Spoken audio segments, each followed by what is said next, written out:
Hala, grabe to mga dumaday, nakakain pala yung chinilas. Ngayon ko lang nalaman na pwede palang kainan ng chinilas. Nakakaloka talaga. Sa tagal ko na dito sa mundong ibabaw, ngayon lang ako nakakakita na kinakain pala yung chinilas. Ang alam ko lang pala na nakakain pala yung chinilas. Sana noon hindi ako napasmo, pero kahit naman noon, papasmo pa rin ako kasi wala din kaming chinilas noon. Kaya wag nang magpadugay-dugay pang madungaday. Titikman natin yan mga dungaday kung anong lasa ng chinilas na yan. Kaya dito tayo sa bahay namin, lalabas na talaga tayo para maghanap dito ng mga chinilas na. Kaya lalabas na tayo maghanap na tayo.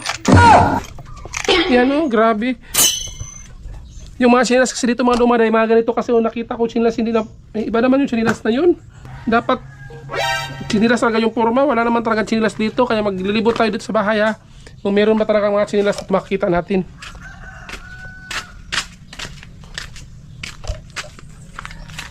Grabe yan mga dumaday, grabe kahit anong gawin na lang ngayon para lang maano sa video, para lang mag-trending. Grabe naman to si Angkol. Sana ba? Wala bang chinilas dito? Yung nakita ko dito, iba naman yung nakita ko dito. Ano yan? Tanduay na may laman, wah. Grabe yan. Walang chinilas dito kasi hindi na kami nagchichinilas dito. Ano na kami dito? Nagsasapatos. Ay, may nakita na ako mga dumaday. So yan na Ito na mga dumaday, nakita ko na may chinilas na dito.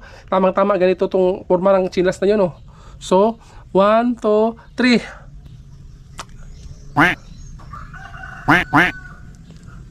Ano akala mo sa akin mga dumaday? Uto-uto? Kahit hindi ako mag-trending, ayokong kumain ng chinilas na yan. Wah, grabe yan.